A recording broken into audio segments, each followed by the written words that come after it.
राजस्थान विधानसभा में आदिवासी समुदाय के मुद्दों को लेकर जोरदार बहस देखने को मिली।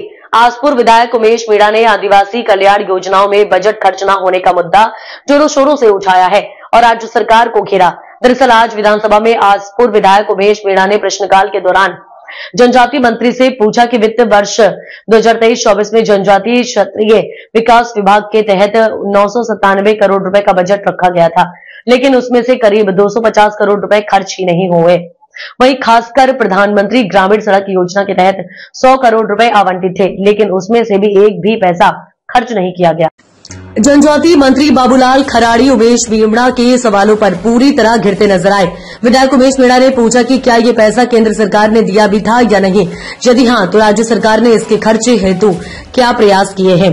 आपको बता दें, जनजाति के मत से 3 करोड़ के करीब स्विमिंग पूल बनाया, वो कहां बनाया और उसकी क्या जरूरत थी, तो मंत्री महोदय विषय से हटकर स्टेडियम का बताने लगे।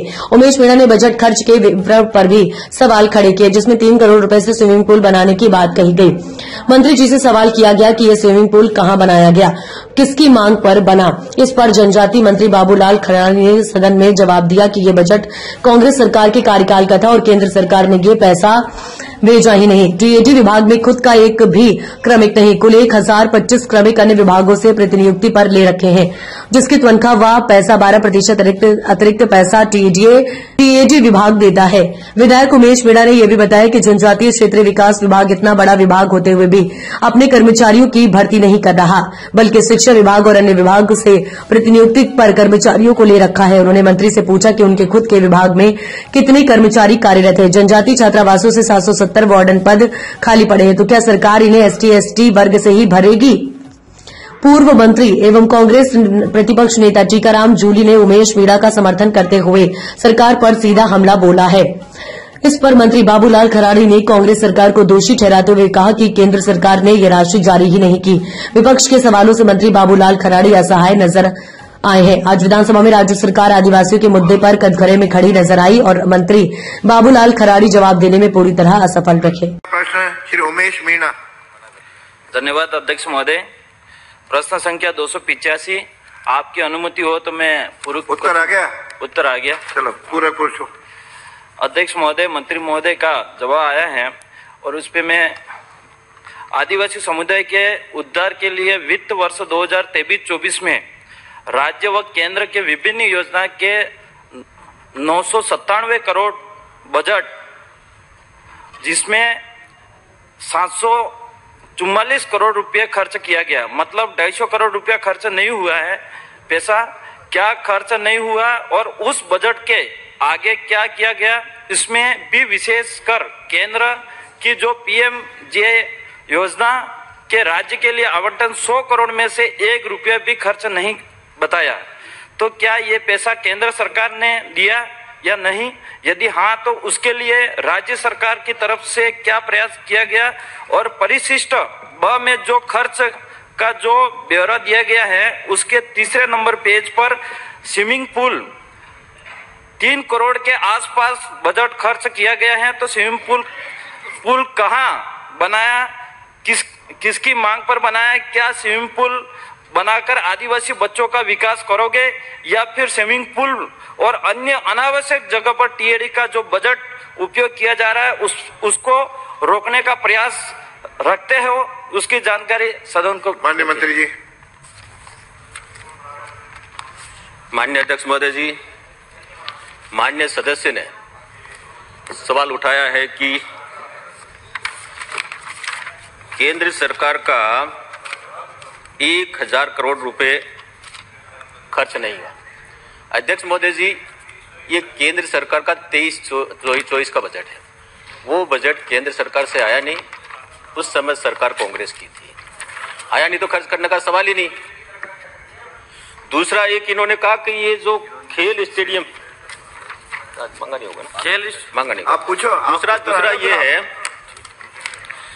खेल स्टेडियम बांसवाड़ा में तारणताल स्वीकृत है 9/9/21 का, सरकार इनकी थी।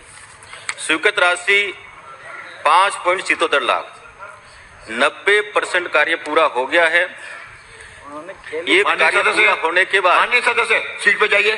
क्रीड़ा परिषद को हैंड ओवर कर दिया जाएगा। में कोई नहीं आएगा। ये क्या है? अध्यक्ष महोदय, मंत्री महोदय को मैं बताना चाहूंगा, मैंने स्विमिंग पूल के बारे में पूछा था, स्टेडियम के बारे में नहीं, और सरकार के बारे में नहीं। तो मैं, और ये जो 2023 ये जो अभी चल रहा है 25-26 जो आपके कार्यकाल में केंद्र सरकार का कितना बजट आया ये पूछना चाहूंगा। और आदिवासी के कल्याण के लिए इतना बड़ा विभाग है और सरकार ने 1025 कार्मिक शिक्षा व अन्य विभाग के से प्रतिनियुक्ति पर ले रखे हैं और खुद टीएडी विभाग का एक भी कार्मिक नहीं है। यदि है तो मंत्री जी बताएं, और उनके टीएडी विभाग के खुद के कार्मिक कितने हैं? छात्रावास अधीक्षक के जो 470 वार्डन के पदों पर भर्ती के लिए जो प्रक्रिया जारी है, तो क्या माँबाड़ी के केंद्र 100% एसटी वर्ग शिक्षा सहयोगी लगा रखे हैं? उसी तर्ज पर 770 वार्डन पदों पर एसटी वर्ग के अभ्यर्थी लगाने की मंशा रखते हो? सदन की मेज पर अवगत कराए। माननीय मंत्री जी, राजू। प्रश्न तो गोलमोल है, प्रश्न तो कुछ है नहीं।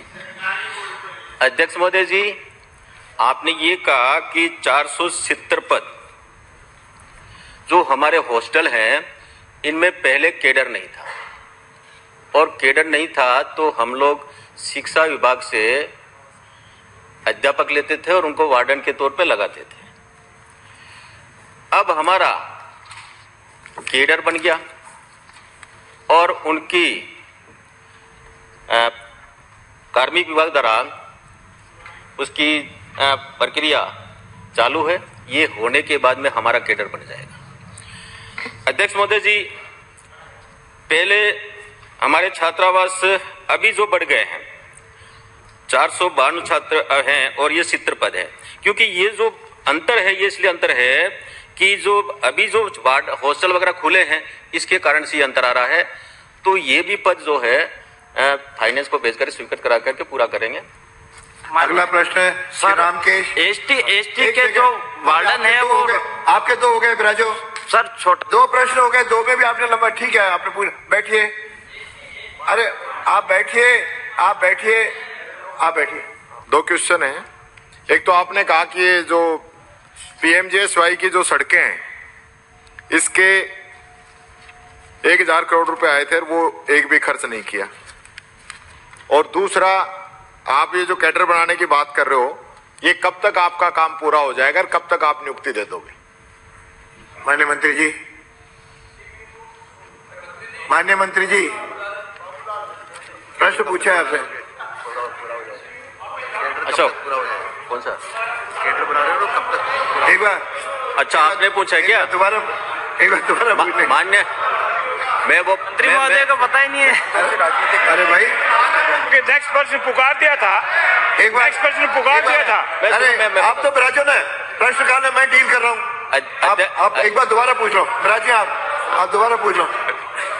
माननीय अध्यक्ष महोदय, मैं दोबारा पूछ लेता हूं। हाँ। आपने परिशिष्ट ऐप पे जो लिखा है ना कि प्रधानमंत्री आदर्श ग्राम योजना के अंदर जो राशि का प्रावधान किया था, उसमें से 1 रुपए भी खर्च नहीं किया गया, तो इसके क्या कारण रहे? 1 नंबर।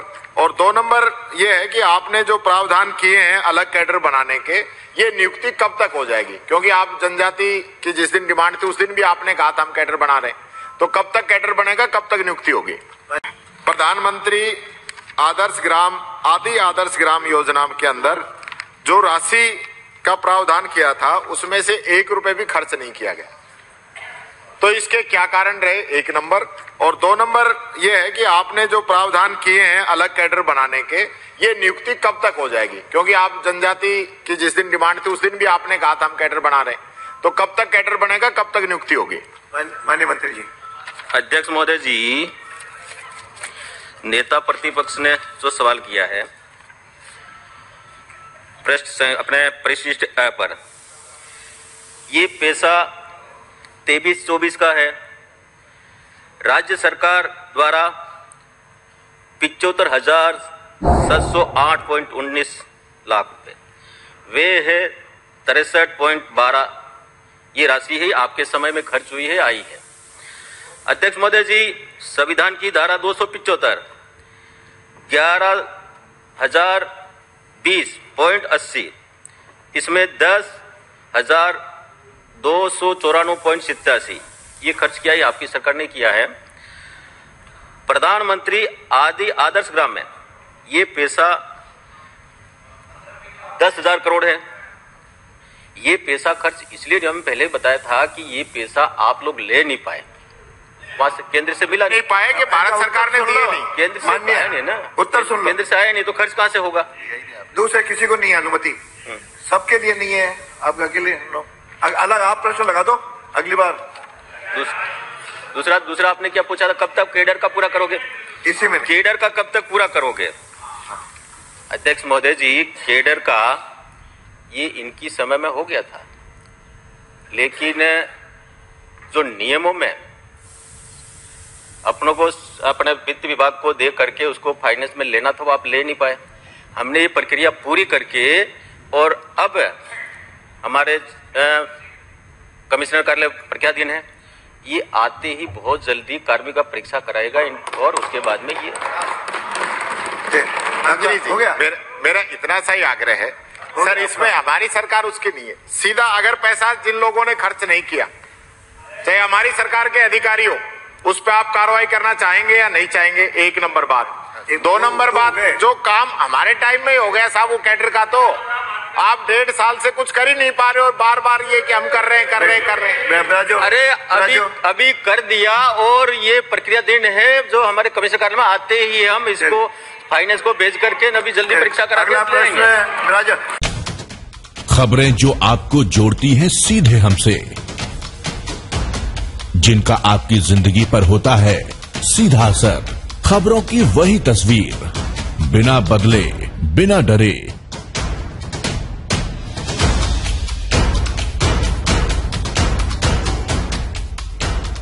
सच का जज्बा लिए सच दिखाते हैं हम, आपकी आवाज के साथ TNI आवाज।